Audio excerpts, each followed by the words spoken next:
whom you love, and go to the region of Moriah. Sacrifice him there as a burnt offering on the one of the mountains I will tell you about. Matapos po na si Abraham ay tawagin ng Diyos mula sa kanyang native country, pinaalis mula sa piling ng kanyang kamag-anak, pinapunta sa isang lupain na siya ay naging banyaga at dayuhan, at matapos na pangakuan na magkakaroon ng anak, at matapos ang pagkatagal-tagal na panahon bago nagkaroon, ngayon ay hinihingi ng Diyos na ang anak na ito ay ibigay sa kanya bilang isang handog. At pinakadiin-diin pa ng Diyos, your only son. You will notice that Ishmael was conveniently ignored. Samantalang alam naman natin na ipinanganak na si Ismael bago ito. Whom you love, talagang idiniin pa, and sacrifice him there as a burnt offering. Human sacrifice was practiced by neighboring tribes, but this is the only reference to Yahweh as asking for a human sacrifice. Alam niyo po yung maghahandog ka ng isang bata o isang kabataan para sa Diyos o sa kinikilalang Diyos ng anumang lahi noong panahon na yon, kailangang igapos ang taong ito at saksakin ito sa kanyang puso para bawian ang buhay, tumigis ang dugo at susunugin ang laman as a burnt offering. Sometimes we are too used to hearing this story that we are no longer horrified by the concept of a human sacrifice.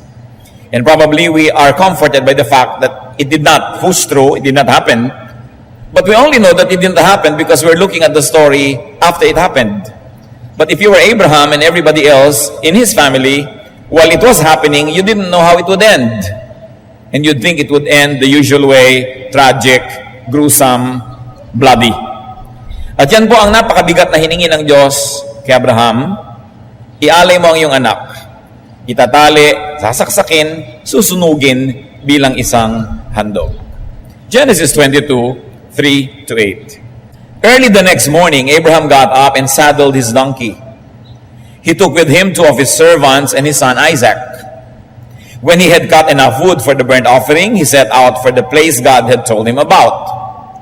On the 3rd day, Abraham looked up and saw the place in the distance. He said to his servants, "Stay here with the donkey while I and the boy go over there. We will worship, and then we will come back to you." Abraham took the wood for the burnt offering and placed it on his son Isaac, and he himself carried the fire and the knife. As the 2 of them went together, Isaac spoke up and said to his father Abraham, "Father?" "Yes, my son." Abraham replied, "The fire and wood are here." Isaac said, "But where is the lamb for the burnt offering?" Abraham answered, "God himself will provide the lamb for the burnt offering, my son." And the 2 of them went on together. Hindi nagpatumpik-tumpik ang Abraham na ito. Kinabukasan, maagang-maaga pat di pa sumisikat ang araw, ay pinaghanda na niya ang paglalakbay para magpunta sila doon sa lugar kung saan ihahandog ang bata. Mahabang paglalakbay. Dahil sabi po sa atin ng Genesis 22, matapos ang 3 araw ng paglalakad, ay natingala at nakita pa lang nila yung tuktok ng bundok na pupuntahan nila. Hindi pa sila nakarating nung 3rd day, nakita pa lang nila. At kahit kayo na sa Metro Manila, makikita niyo ang tuktok ng bundok ng Makiling, kung nasa ibabaw kayo ng isang building, hindi ibig sabihin malapit na kayo. Ibig sabihin pa lang, nakita niyo yung tuktok. Yun ngang buwan nakikita natin, hindi ibig sabihin malapit. So mahirap ang paglalakbay, mahaba. At kuminsan, sobrang nang nag-glorify itong kwentong ito na hindi na natin nararamdaman yung drama, yung pait, yung hapdi, yung kirot na maring naramdaman ng lahat ng taong sangkot dito sa isang kakaibang pagsubok. Lalong-lalo na nang nagtanong ang bata. By this time, mga teenager na itong si Isaac. No? Mayroong hustong isip na at kaya na niyang magbuhat at tumulong sa kanyang tatay. At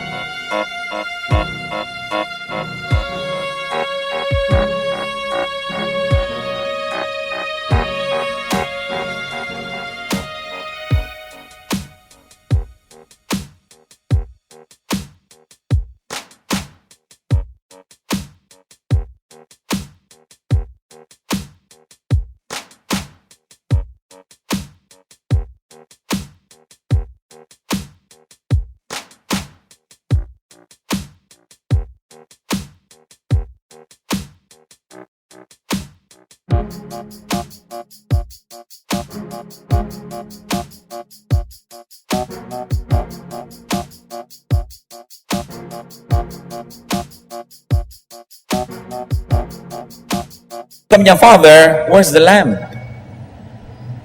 Meron nga ba naman nag-o-offer na walang i-offer? You feel the drama, you feel the heat. And Abraham said, God will provide. We don't know if he knew. We don't know if he just believed. We don't know what he meant by God will provide.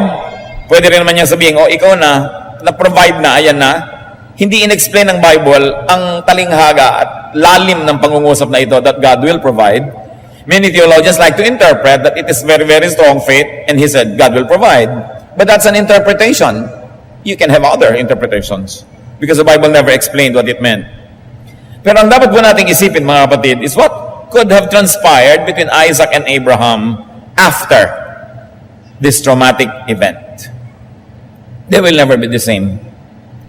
Kung kayo isang tatay at ang isang anak na ibinubukod tangi at minamahal, ay ipaglalakbay ninyo at igagapos ninyo at sasaksakin ninyo dahil talaga namang kahuli-hulihang moment na lang siya pinigil ng anghel Talagang sasaksakin Anong iisipin niyo kung kayo si Isaac?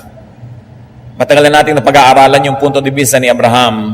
Tingnan natin yung punto de vista ng anak.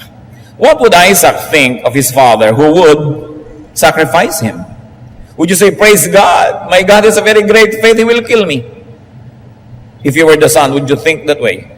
How would Isaac relate to his father after this? The Bible is silent. The Bible doesn't record a happy journey back home. The Bible doesn't record a happy life of father and son afterward. And how about Sarah?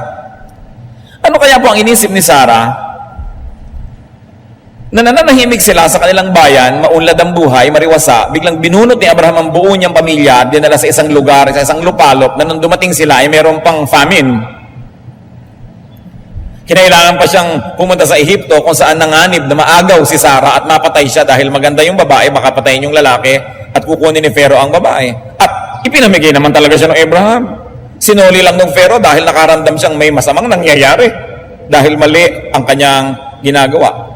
At hindi lang yun, naulit pa, ibinigay pa sa isang hari na naman nung sila na naman ay nakiraan sa isang kaharian. Anong isipin ni Sarah sa kanyang asawa? Na matapos siyang magalit kay Hagar, sabi niya, palayasin mo ang mag-ina, matapos siya rin naman ang may pakana na anakan ni Abraham, itong maid niya. Palayasin mo sila. At binigyan lang ng konting tubig, ay pinalayas nga. At kung hindi pa naghimalaan Diyos, ay mamamatay sa disyerto ang mag-ina. At ngayon, anong iisipin niya sa kanyang asawa na yung si Isaac naman, na kanilang bukod tanging anak, ang dadalhin doon sa bundok ng Moriah para paslangin, para i-offer, at para sunugin. The Bible is quiet about her reaction, but the next significant event about her is that Sarah dies. This is the next significant event recorded. So far, there will be no mention again of Isaac until he was about 37 years old. Tahimik. Genesis 24, 1-8. Abraham was now old and well advanced in years, and the Lord had blessed him in every way. He said to the chief servant of his household, the one in charge of all that he had, "Put your hand under my thigh. I want you to swear by the Lord, the God of heaven and the God of earth, that you will not get a wife for my son from the daughters of the Canaanites, among whom I am living. But you will go to my country and my own relatives to get a wife for my son Isaac." Nung matanda na itong si Abraham at siya ay mamamatay na, ay tinawag niya ang kanyang katiwala at ipinilagay niya yung kamay sa ilalim ng kanyang hita. Ito isang gesture na parang nanunumpa ka. At sabi niya, isumpa mo sa akin na maghahanap ka ng mapapangasawa para sa anak kong si Isaac. Huwag kang kukuha ng babae mula sa bayan na ito. Doon ka sa bayan na pinanggalingan ko kukuha. Kailangan isumpa mo sa akin na yan ang iyong gagawin. Verse 5, the servant asked him, "What if the woman is unwilling to come back with me to this land? Shall I take your son back to the country you came from?" "Make sure that you do not take my son back there," Abraham said. "The Lord, the God of heaven, who brought me out of my father's household in my native land, and who spoke to me and promised me an oath, saying, 'To your offspring I will give this land,' he will send his angel before you so that you can get a wife for my son from there. If the woman is unwilling to come back with you, then you will be released from this oath of mine. Only do not take my son back there. So Abraham was more or less 137 years old, and his son was 37. As he lay dying, Abraham called not Isaac, but a servant. Did you notice? To entrust him the stewardship of his household, not to Isaac, and to give him the task of getting a wife for Isaac, not to Isaac. Read between the lines. Although the Bible is silent, Oriental literature doesn't say everything. Just like the way Orientals talk, you have to listen for the unsaid. Kailangan ikaw ay nakikiramdam, bakit hindi yung anak ang kinakausap? Abraham did not even want Isaac to leave his present home or set foot on the land of their fathers. Did he not trust Isaac? Sa niya, hindi mo dadali ng anak ko sa pinanggalingan kong bayan. Pinapangamba ba niya na baka hindi na bumalik dito sa pinuntahan niya? Dahil nandun naman lahat ng mga kamag-anak at maganda naman ang buhay nila doon. Did he not trust Isaac in running his household, in choosing a wife? Did he not trust his son to return to the promised land if he would leave it? Ang question is, after this episode of him being sacrificed, kahit hindi natuloy, did Isaac not grow to be a strong, dependable man? Did the experience scar him for life? Abraham did not give the instructions directly to Isaac. And Abraham did not even pass the blessing to Isaac in person. Proxy pa. Iniutos lang. As far as the biblical record and as far as Abraham's behavior were concerned, Isaac did not seem to exist much. Walang masyadong nabanggit. No? Kaya dapat natin imagine what gulf could have existed between father and son. What damage in Isaac's personality could have been inflicted by the sacrifice episode, by such a possible gap afterward. Genesis 22, 66 to 67. Matapos ito na nakahanap na ng mapapakasalan, etc., etc., then the servant told Isaac all he had done. Isaac brought her into the tent of his mother, Sarah, ito na yung mapapangasawa, and he married Rebekah. She became his wife, and he loved her, and Isaac was comforted after his mother's death. Ito po lang ang talo ng kwento sa mga relevant na mga istorya. Ikinasal at ikinasal itong si Isaac. There was no mention of Abraham in the wedding episode. And the Bible clearly points to Isaac's mourning and sorrow over his mother's death. Interestingly, there is no such mention about his feelings when Abraham died. Dutifully, Isaac buried Abraham, Genesis 25:9. His sons Isaac and Ishmael buried him in the cave of Machpelah near Mamre. But that's all. No feelings. Pero noong namatay yung ina, sinabi, indirectly na ipinagluksa dahil nagkaroon daw ng kaunting ginhawa. Dahil nagkaroon ng asawa, kaya na-comfort siya mula sa pagkamatay ng kanyang ina. Though the Bible says Isaac was blessed by God after his father died, and that he became rich too, the Bible was also clear that Isaac was blessed not for his own sake, but for the sake of his father Abraham. Yumaman naman yung Isaac, pinagpala, pero malinaw din ipinagdiinan ng Biblia na pinagpala siya hindi dahil sa kanya, kundi dahil sa kanyang ama.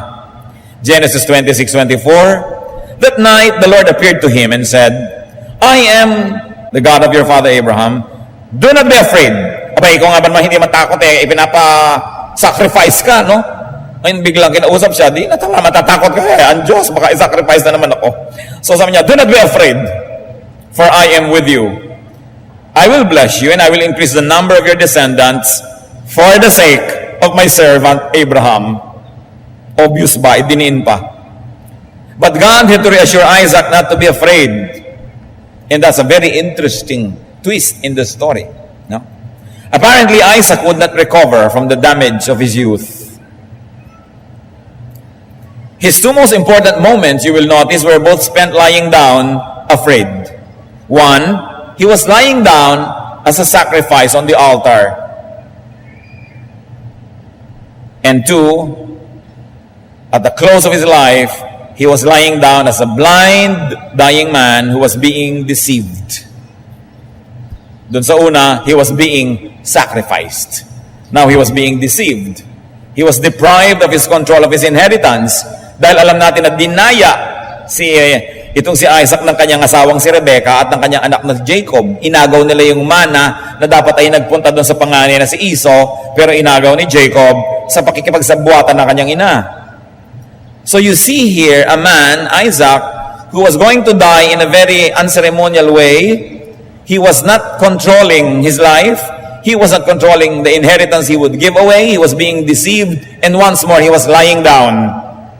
Like the opening of his story that he was lying down on Mount Moriah. He could not control his own inheritance, his own marriage, and his own blessing. And he was always at the brink of death. Ganyan ipinakita siya sa accounts ng Biblia. And his departure was almost anticlimactic. It was an anticlimax.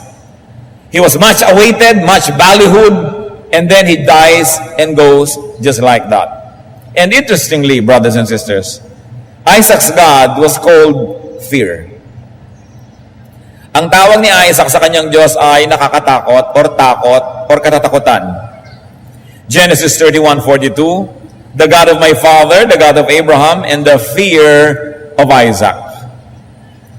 Genesis 31:53, may the God of Abraham and the God of Nahor, the God of their father, judge between us.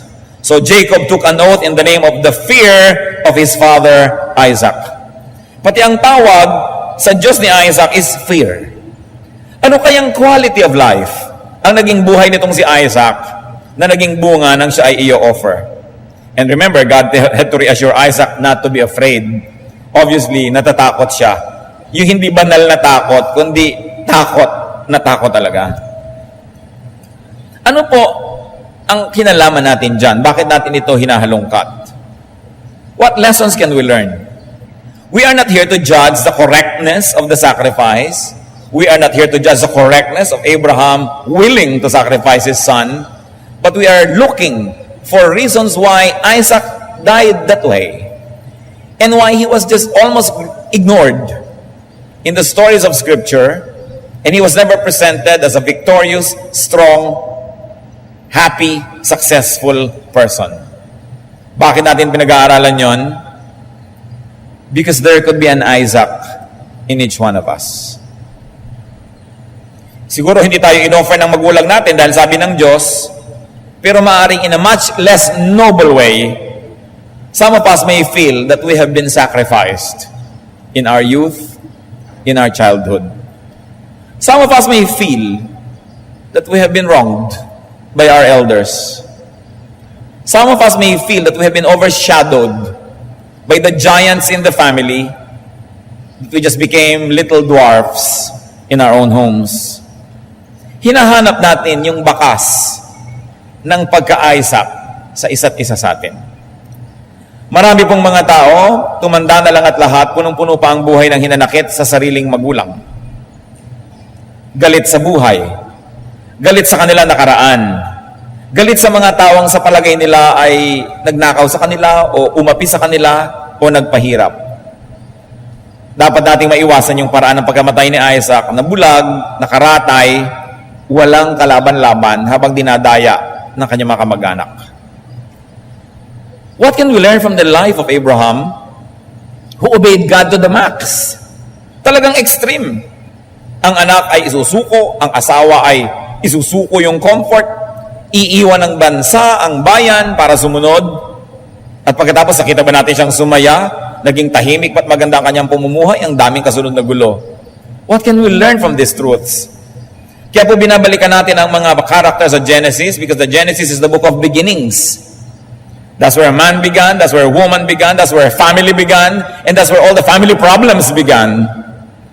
Because when we understand the dynamics of the family situations in Genesis, we will be guided in a biblical way how to understand, diagnose, and even cure the illnesses that haunt our families today. Because these are the book of beginnings. But we can only learn from Genesis if we're going to take a candid look at the characters, minus the PR campaign of religion about them. if we're going to look candidly at the interaction that happened between men and the divine, and between men, and the women, and men and women in their lives. What obvious lesson can we learn from the life of Abraham and his son? That religious life can involve heartbreak. Maraming heartbreak na nangyari sa buhay ni Abraham, ni Isaac, dahil sa kanilang religious convictions. And that's a fact. Hindi totoo na tanggapin mo si Jesus, biglang masosolve lahat ng problem mo. Sometimes. Pero kung minsan nga, nagkaroon pa ng ibang complicating matter dahil yung nanay mo nagalit sa'yo, yung asawa mo nagalit sa'yo, hindi yun, mga ganun mga pangako, hindi natin dapat binibitawan. Kasi maging sa Biblia, pag tinignan natin mga kasaysayan ng mga sumunod sa Diyos, hindi naman naging automatic na naging paraiso ang paligid. Sometimes it gets worse before it gets better. Sometimes a difficulty has to be overcome or you face a lot of opposition from people around you. Pati sa panahon ng Panginoong Jesus, Matthew 16:24-25, then Jesus said to his disciples, if anyone would come after me, he must deny himself and take up his cross and follow me. For whoever wants to save his life will lose it, but whoever loses his life for me will find it. Pati ang Panginoon po nagbigay ng babala na hindi ganun kadali na sumunod sa Kanya. Sabi, count the cost. As you make a decision to follow Christ, count the cost. Huwag tayong maakit ng iniisip lang natin, gagaan ang lahat, sasarap ang lahat. Merong gaan, may sarap, pero merong tinik na kasama. Meron kang nilalakara mga landas sa matinik, na kung saan dumaan si Jesus ay kailangan ding dumaan ang mga sumusunod sa Kanya. John 15:20, remember the words I spoke to you. No servant is greater than his master. If they persecuted me, they will persecute you also. If they obeyed my teaching, they will obey yours also. So Jesus was warning of persecution. John 15:18, if the world hates you, keep in mind that it hated me first. Sabi niya, I never promised you a rose garden, kumbaga ganun. And even if spirituality is a rose garden, we must take the thorns as well as the roses. What else can we learn from this episode? That it can be extremely and supremely difficult to be close to God and to live with God in terms of affecting one's relationship with fellow men. Hindi laging madaling pagsamahin yung malapit na pakikipagtalastasan sa Diyos at pakikipaglapit din sa kapwa-tao. May mga panahon na ang paglapit natin sa Diyos ay nagkakaroon ng sakripisyo na nagiging paglayo sa ilang kapwa-tao o kaya ay paglayo ng ilang kapwa-tao mula sa atin. Matthew 19:29, and everyone, sabi ni Lord, who has left houses or brothers or sisters or father or mother or children or fields for my sake will receive 100 times as much and will inherit eternal life. So alam din ng Panginoon na ang pagsunod sa Diyos, ang pagsunod sa Kanya, ay maaring mga hulugan ng pagkakapatid ng ilan nating relasyon sa kapwa-tao. Huwag naman kayo makipagpatid ng relationship at makipag-goodbye sa mga tao kung hindi naman talaga kayo pinapag-goodbye ng Diyos. Hindi kailangan gawin yon kung hindi naman talaga kailangan. Another thing that we can learn is that it can be supremely difficult to implement or the divine imperative, the divine agenda in relation to people around. Pag may ipinapagawa sa atin ng Diyos, hindi laging madaling sundin. Kung minsan parang nagsisisigaw ang iyong isip na hindi dapat sundin, pero ang ginawa ni Abraham, sumunod siya. Hindi naging sobrang mabulaklak ang bunga nun, nagkabunga na mabigat din at hindi rin masarap. Kung nais nating lumago sa ating pananampalataya at pagsunod sa Diyos, hindi natin dapat pagmukhaing cartoons ang buhay espiritual. Hindi dapat pagmukhain na overly simplistic na masaya sapagkat may kasama talaga na sakripisyo. Romans 7:18, I know that nothing good lives in me, that is in my sinful nature. For I have the desire to do what is good, but I cannot carry it out. So, sinasabi dito ni Paul, ang una kong kalaban para maging makadiyos ay hindi ibang tao, sarili ko mismo.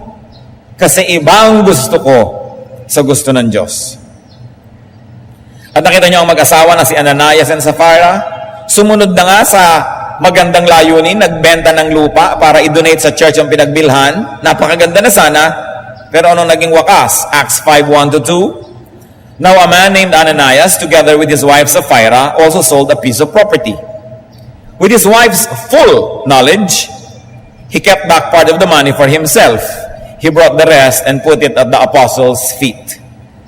Nag-pledge na sila na ibebenta ang isang ari-arian at ibibigay sa church ang pinagbilhan, pero nangupit pa sila. Napagkasunduan pa na mag-asawang mangupit.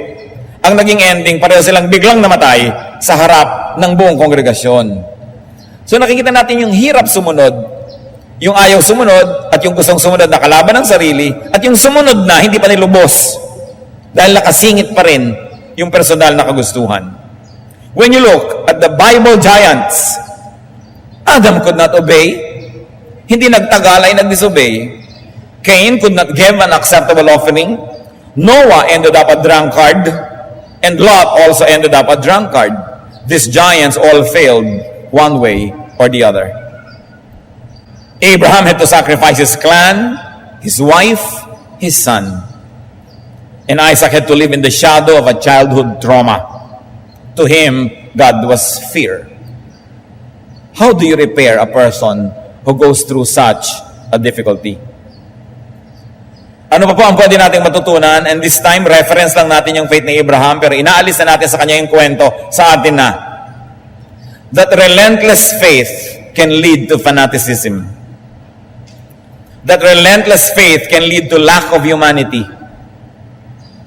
Pagka-extreme, labis ang pagkarelihiyoso, ang pananalig, nagiging panatiko ang tao, at sa pagiging panatiko, madalas nawawala ang kanyang kagandahang loob sa kapwa. Nawawala ang kabaitan. Siya nagiging malupit sa kapwa na hindi sumasang-ayon sa kanyang pananalig. The lack of humanity that has damaging effects upon others. Kaya ang pinakamalulupit kung minsan na ginagawa ng tao sa kapwa ay sa ngalan ng Diyos. Dahil sa religious conviction. Ito ba talaga ang gusto ng Diyos? O fanaticism lamang? John 16:2, ibinabala sa mga susunod kay Jesus, they will put you out of the synagogue. In fact, a time is coming when anyone who kills you will think he is offering a service to God. Sabi yan, ang mga papatay sa inyo, isipin nila natutuwa ang Diyos, naglilingkod sila sa Diyos. At hindi ba't maging hanggang ngayon? Naliligid tayo ng napakaraming malalagim na mga kasaysayan ng mga pinapatay na tao ng kapwa-tao sa ngalan ng Diyos noong pumatay. Diyos man na yun ay Diyos ng relihiyon o isang ideolohiya, isang pananalig, isang political point of view na dinidiyos, pumapatay ang tao ng kapwa sa ngalan ng Diyos o Diyos-Diyosan na ito. Na ang sobrang pagiging relihiyoso, pag hindi yan natimpla ng katalinuhan, ng pagmumuni-muni, ng balanse sa buhay, ay maaaring maging halimaw ang isang taong sobrang relihiyoso. Maaari niyang i-demonize at tingnan ng napakasama at napakababa ang sino mang hindi sumasang-ayon sa kanyang pananalig. At dahil doon nagkakaroon siya ng excuse na maging malupit at pumatay pa nga. Ngayon, si Isaac. Si Isaac na nga na nasakripisyo dahil hinihingi ng Diyos. Kung maaring madamage sa kanyang personalidad, tayo pa kaya na maaring nasakripisyo na hindi naman hinihingi ng Diyos? Nasakripisyo lang tayo dahil ganon, naging casualty lang tayo ng kapabayaan, ng magulang, ng lolo, ng lola, ng sino man. Naging casualty lang tayo ng kamangmangan, no? Naging mga biktima lamang tayo ng kakulangan, ng katalinuhan, o ng pagiging kakulangan ng kabaitan ng sino man. Kung yung Isaac na nagkagano na nga, dahil Diyos pa nga ang humingi, ano pa ang magiging damage no, sa mga taong hindi naman sangkot ang Diyos? Sa katunayan, baka si Satanas pa nga ang sangkot sa pagkakadamage sa kanila, edi lalong mabigat. So parents, careful with your children. Do not sacrifice your children to less than God's call. Si Abraham nga, God's call na eh. Nagkaroon pa ng mahirap na bunga. Yung pang isakripisyo mo ang anak mo na hindi man lang Diyos ang may gusto. Kaya kailangan pag-ingatan. Si Isaac nga, no? Nagkaganon. Iba pa kaya na hindi naman sangkot ang Diyos sa usapan? Fathers, do not exasperate your children. Instead, bring them up in the training and instruction of the Lord. Napakarami po mga buhay. Pag tinignan mo, bakit ganitong ugali ng taong ito? Bakit siya napakasungit? O bakit siya napakaseloso? Bakit siya napaka-insecure? Bakit mainggitin? Bakit masyadong palapintas? Bakit wala nang pasado sa kanya? Lahat na lang mali. Bakit ayaw magtiwala? Ba't ang dumi-dumi ng isip? Bakit lahat kinatakutan? Kadalasan ang mahahalongkat yung dahilan, they were damaged in their youth. They were damaged in their childhood. Abusive parents, abusive grandparents, abusive relatives na nakikitira tas inaabuso ang mga bata, abusive teachers, sometimes even abusive religious leaders, minomolestya ang mga bata na ipinagkakatiwala sa kanila, nakalinga. Napakalaking krimen ang krimen sa bata. At hindi na natin ngayon tinatawag na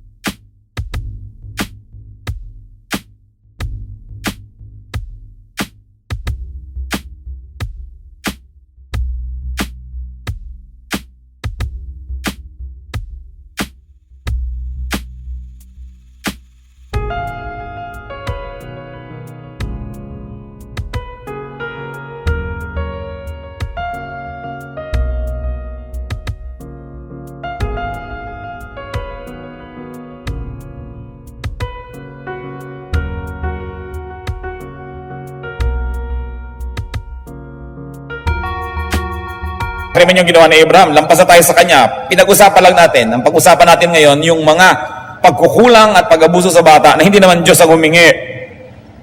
Yung Diyos na nga humingi ng sakripisyo, nagkaroon pa ng ganong effect. Di lalo na yung hindi naman siyang humingi.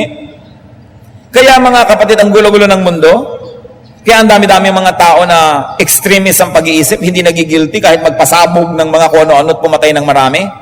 Maaaring may mga malalalim na sugat ang puso nila na nalikha nung sila yung mga bata pa, hindi na pagaling, hindi na paghilom, at patuloy na nagbibigay sa kanila ng pait at hapdi, kaya meron silang kagustuhang gumanti. May mga tao, mga sadista, naging manager, naging supervisor, kutakot-takot na pananadista sa mga empleyado ang ginagawa. Hindi mo malaman kung sinong ginagantihan. Hindi naman yung mga kilala yun nung araw, pero dahil hindi na isara ang sugat at nakangangapat, dumudugo pa, patuloy na inihahanap ng paghihiganti. Gaano karaming tao ang nakakalampas ng pagiging bata na hindi na damage by verbal abuse, by sexual abuse, by all other forms of abuse. Kaya napakaraming mga tao naglalakad sa mundong ibabaw, may dala-dala na mga bombang handang sumabog kahit sa anong saglit. Kaya nagiging napakapapanganib na mamuhay kasama ng napakaraming mga tao kasi hindi mo alam kung anong baggage ang dala nito at dala nun dahil sa mga kapabayaan ng magulang. Sa Judges 11, ipinapakita dito ang isang tao na sumumpa sa Diyos dahil binigyan siya ng tagumpay. Sino man ang unang lumabas sa bahay ko na sasalubong sa akin, papatayin ko. Ang unang lumabas yung kaisa-isa niyang anak. Sa inyo, naku anak ko, nanumpa ako sa Diyos, kaya eto, papatayin kita. Ba't ka kasi nanumpa? At kung sakali man na dumating yung panahon na gumawa ka ng isang ganong panata, isang ganong sumpa, at nakikita mong hindi mabuti para sa kapwa, edi, humingi ka ng tawad sa Diyos, bawiin mo, maunaway naman siya. Bakit kasi sira ng tao para tundin mo yung panata mo sa Diyos? Yung Diyos naman, napapakiusapan. Si Abraham nga, nakiusap na huwag pa sirain yung buong Sodom for the sake of 50, 40, 30, 20, 10 people. Pumayag yung Diyos eh. So pwede nating, Lord, patawarin niyo na po ako pero hindi ko matutupad yung panata ko kasi marami palang tao nahihirapan at nasasaktan dahil sa panata na yan. Taong mahal mo rin. Pwede naman tayong makipagkasundo sa Diyos eh. Pero huwag nating isacrifice sa mga tao. Nakita niyo ang sacrifice na nangyari kay Sarah dahil itong Abraham ay merong religious conviction? binunot sa kanyang sariling bayan, dinala sa isang foreign land, na ipamigay 2 beses sa magkaibang hari. Mga husbands, gaano karami na sa sacrifice ang wives nyo dahil sa inyong mga career moves o sa kawalan nyo ng career? Gaano karaming beses na sa sacrifice sa ating mga anak, yung mga taong umaasa sa atin dahil sa ating mga pasya, lalong-lalo sa mga maling pasya. Kung talaga mga honest na pagkakamali, di pag-aralan, humingi ng tawad, ituwid ang buhay. Pero yung ibang mga pagkakamali, paulit-ulit na lang. Mga tatay na naglalasing, umiinom ng alak, anong klaseng fear ang inilalagay nyo sa puso ng inyong mga anak? Na tuwing madidinig kayo paparating, napasuray-suray, o nakakaamoy ng alak, ay meron ng phobia. Gaano karaming mga abuso ang inabot ng mga batang walang kamalay-malay at hindi nila alam na inaabuso na pala sila. Pagtanda lang nila nalalaman yon, na napakalalim ng mga sugat. Yung mga inapi-api ng mga mayayamang kamag-anak, inapi-api ng may-ari ng tindahan dahil utang ka ng utang. Nakatanim lahat. Nakakaapekto sa buhay ng tao. Damaged children, do not do an Isaac. Do an Ishmael. Si Ismael, yung nakakatanda niyang kapatid na pinalayas, pero he made something of himself. Though Ismael was rejected and dejected, sabi sa Genesis 17:20, as for Ishmael, I have heard you. I will surely bless him, sabi ng Diyos. I will make him fruitful and will greatly increase his numbers. He will be the father of 12 rulers and I will make him into a great nation. Genesis 21:13, I will make the son of the maidservant into a nation also because he is your offspring. Anak ba kayo ng isang maidservant? Hindi ibig sabihin wala na kayong future. Anak ba kayo out of wedlock? Hindi ibig sabihin, segunda klase kayong tao. Wala kayong kinalaman kung ano ang civil status ng mga magulang nyo nung kayo ay nabuo. Hindi nyo dapat dalhin yung baggage na yan buong buhay at hindi nyo dapat payagan ng mga taong ipasan sa inyo yung bigat na yan buong buhay. So tayo ba ay naging anak ni ganito at naging ganon? Genesis 21:18, lift the boy up and take him by the hand, for I will make him into a great nation. Naranasan nyo na ba na parang kayo yung rejected tulad ni Ismael, pinalayas? Pinalayas nga na maaaring mamatay sa disyerto. But he became a great man nevertheless. Mas malalim ang balon na pinag-ahunan, kapatid. Mas madilim ang pinanggalingan, mas dapat galingan, tibayan ang loob para gumanda ang hinaharap. Hindi kailangan tayo maging alipin, tayo maggapos sa nakaraan. Lalo ko ang nakaraan ay hindi maganda. Hindi sapat na sisihin na natin ang sisihin ng nakaraan, ng ating mga magulang, ating kahirapan. Tapos na yon, kung tapos na. Ang mahalaga ay paano ngayon tayo uusad, paano tayo babangon, at paano itutuloy ang buhay. If you were an Isaac, even if you were an Ishmael, strengthen yourself. Rise from the sacrifice table. Nakita niyo po at isa sakripisyo na itong si Isaac, pero bumangon naman. Overcome any possible dark past. Or if you don't do that, it will overcome you.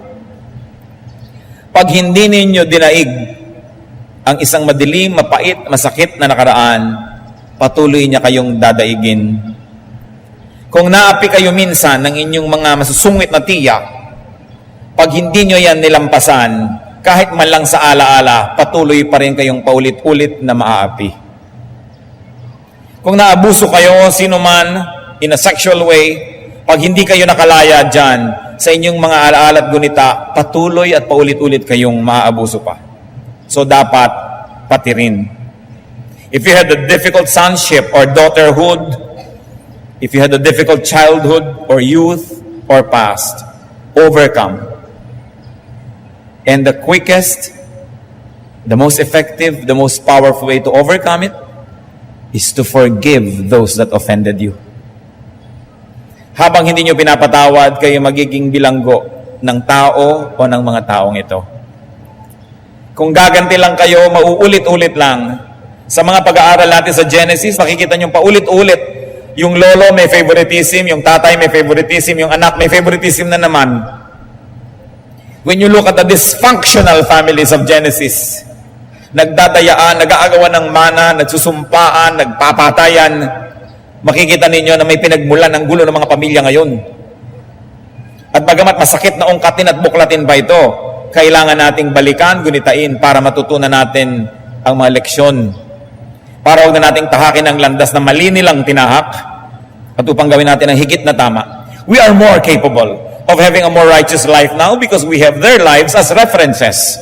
They never had ours. May advantage tayo mga kapatid. Overcome by forgiving. Gusto kong bigyan ng diin, hindi natin binibigyan ng judgment yung ginawa ni Abraham at ang ipinagawa sa kanya ng Diyos. Gusto lang natin gawing reference sa pag-uusap tungkol sa issue na may mga tao na rightly or wrongly, they think they were abused. And they never recover from it. But in Jesus there is freedom. In Jesus there is a new life. 2 Corinthians 5:17. If anyone is in Christ, he is a new creation. The old is gone. The new has come. Kung meron kayong mga nakaraan na dapat nang limutin, lalong-lalo mga hinanakit at galit, baka kuminsan kasi akala natin nagpatawad na tayo, pero tingnan naalala mo, nagagalit ka pa rin, nagtatampo ka pa rin, at may mga masasama tayong ugali na bunga ng akala natin ay tayo naapi, o naapi nga tayo, may bunga. At sa pagsama ng ating ugali, umihirap tayong kasama, dumadami lalo ating makaaway, lalong sumisikip ang ating mundo, patuloy tayong hinahagupit ng mga hampas na sinimulan ng ibang tao nung araw, pero ngayon tayo na nagpapatuloy. That's why people have to be free. You don't want to die like Isaac. Old, blind, bedridden, he could not control the passing on of his inheritance, being deceived by the people close to him. That's not the way to go. Hindi natin alam kung ano na magitan sa mag-amang ito. Baka naghinanakit sa buong buhay, hindi niya pinatawad ang kanyang ama, nagkaganon-ganon tuloy ang buhay niya. Pwede yun. Pwede rin hindi yun, kasi wala namang sinabi. Pero hindi naman mahirap isipin na nagkaroon sila ng distance. Kuminsan ang distance natin sa ating magulang, nauulit, nagiging distance sa atin ng ating anak. O kaya na we overcompensate. Sobra naman natin binabaligtad yung pamamaraan ng magulang natin na hindi natin nagustuhan, sumobra ka naman ngayon mapagbigay, sumobra ka mabait, extreme pa rin, abusado naman ng mga anak mo, hindi kayo na-appreciate. Ganon din ang magiging bunga. May agwat din, kalungkutan, pagkakahiwalay. Kaya ang mahalaga, balance. Hindi masarap pag-aralan ang mga kasaysayan ng mga pamilya sa Old Testament kasi puro mga scandal in the family. At hindi rin irresponsible type of study na ipakita sila na parang cartoon character, parang mga character sa isang Belen, na life is always nice and good and godly. Nakita natin na maraming pait, maraming hapdi, maging ang pagsunod sa inuutos ng Diyos. But what can we do? That is life. Hindi na pwede yung two-dimensional study of biblical characters. Kailangan may 3 dimensions. Depth. Lalagyan natin ng lalim ang kanilang pagkatao sapagkat sila yung mga taong tulad natin. May mga pagkakamali, may tamang ginawa. May mga maganda at may mga hindi maganda. But we have a life ahead of us. And that life ahead of us can be spent in a better way, in a more godly way, in a more fruitful way, if we will know how to deal with the past. That's why we have to look back to Genesis. The beginning of family sorrows and the program and the blueprint of the sorrows of families even today. Diyos namin sa langit, turuan niyo po kami. Bigyan niyo ng kahulugan ang mga salita sa Biblia na inyong sinadyang ipamana sa amin. Turuan mo kaming makita ang dapat makita, huwag magbulag-bulagan sa mga nakasulat. Maproseso ito at maunawaan ko anong kinalaman nito sa aming buhay. Kung na-damage man o hindi, itong si Isaac nang nangyari na magitan sa kanilang mag-ama, marami sa mga tao ngayon, Panginoon, na damage dahil sa mga namagitan sa kanila at kanilang ama o ina o iba pang mga tao sa kanilang pamilya. Ituro mo sa amin ang higit lalong mabuting daan kung paano ito haharapin. Kung paano bubunutin ang mga ugat ng mga pait ng kahapon. Kung paano magkakaroon ng bagong buhay kung nagkasalasalanta, nagkagiba-giba ang buhay namin. Turuan mo kami, Panginoon, na pahalagahan ang mga nalalabi pang araw ng aming buhay. Dagdagan ito ng kulay, ng musika, ng sayaw, ng ganda, ng kasiyahan, ng kapayapaan, ng kabanalan. Lalong-lalo kung mayroong mapait na bahagi at madilim na nakaraan. Palayain mo kami, O Diyos, mula sa mga gapos ng nakaraan na patuloy na hanggang ngayon ay naglilimita pa sa amin. Yumuko tayong lahat, mga kapatid, nais kong manalangin. Narito ang Panginoon na tayo mananalangin sa Kanya. Sino man sa atin, meron pa kayong daladalang sugat dahil sa inyong childhood, dahil sa inyong youth, o kahit dahil sa recent past. Ang pakiramdam nyo, kayo nadaya, kayo nalamangan, kayo naapi, at meron pa rin kirot. May epekto sa inyong behavior, sa inyong ugali. At gusto nyong yan ay isuko na sa Panginoon ngayon. Mananalangin tayo. Pag-aralan natin ang leksyon ng nakaraan. You don't want to go like Isaac. You like to go in control of your faculties. At kung ano man at may hinanakit pa tayo sa ating mga magulang o sino man, na-damage man tayo, hindi man glorious ang pagkakaluwal dito sa mundong ibabaw, isusuko natin sa Panginoon. Ang kasalanan ng iba ay patawad at ang mga sarili nating kasalanan ay ihingi ng tawad. Mga kapatid, ang Diyos ay narito, napakalakas ng Kanyang presensya. Manalangin kayo personal. Kung meron kayong kailangang hingi ng tawad, hihingin nyo. Kung may kailangang patawarin na ngayon. You can never forgive enough. Kahit pa ulit-ulit tayong gumagawa nito, may nalilimutan at naiiwan na pinapatawad, kaya may natitira pa mga ugat. Magpatawad kayo ngayon and get out of this hall a brand new person. Ready for more blessings. Ready for more actions of God in your life. Ready for more fruits. But first, you have to deal with the past. Kayain, buklatin, hukayin ang nakaraan. Maring hindi namin makayang hukayin lahat yan ngayon, Panginoon. Maring limitado ang aming alaala sa sandaling ito. Subalit anuman, ang inaalala ng mga kapatid na tumatayo sa iyong harapan, kinikilalang ito ay nagsisilbing tanikala na hindi tuloy makalaya ng lubos. Panginoon, sa paghingi ng tawad ng iyong mga anak, ay igawad mo iyong pagpapatawad. At sa pagtayong ito na nangahulugang sila man ay nakalaan at handang magpatawad sa mga nagkulang, nagkamali at umabuso sa kanila noon. Dinggin mo ang dalangin ito at pagpalain mo ang mga anak mong ngayon nagpapatawad. Pagpalain mo rin nawa yung mga pinapatawad na sila man ay magkaroon ng kaliwanagan at magkaroon din ng pagbabagong loob. Dalangin ko, Ama, sa ngalan ng iyong anak na si Jesus, lagutin niyo po ngayon din ang lahat ng mga tali ng nakaraan na nagpapahirap sa buhay ng iyong mga anak.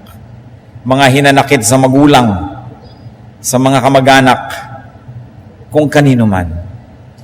Hindi na makakatulong na patuloy pa itong buhayin ng buhayin, kundi sinusukot sa iyo, Panginoon, upang ilibing mo sa pusod ng dagat, ilayo mo tulad ng layo ng silangan sa kanluran, ang mga madidilim na bahagi ng nakaraan ng iyong mga anak.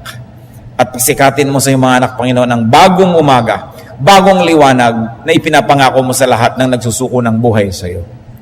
Patuloy mong baguhin ang paraan ng pag-iisip. Burahin mo, Panginoon, yung mga nakaprogram na mga negative ways to think because of a negative past. Saan mo kaming mareprogram ang aming pag-iisip? Teach us, Lord, to be changed by the renewing of our minds, so that we may dwell on what is good, what is beautiful, what is commendable, what is lovely, what is righteous. At kung sakasakali na mayroong mga bahagi ng nakaraan ng iyong mga anak, Panginoon, na hindi naging maganda, ipagkalob nyo sa ngalan ng Panginoong Jesus na ang mga darating pang panahon ay maging lalong maganda at matakpan ito ang lahat ng mga nakaraang hindi ka nais-nais. We pray that you will bless your people, that the blessings you will give, O Lord, will cover for all the deficiencies of the past. That your blessings will make beautiful color out of the blackness of a part of the past.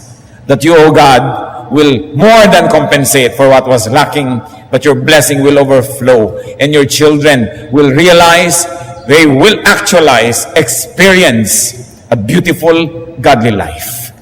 Ibigay mo, Panginoon, ang mga kailangan ng iyong mga anak, at patuloy na ipaalala mo sa amin kung meron pa mga nalalabi kaming hindi ipinapatawad, hindi isinusuko sa iyo.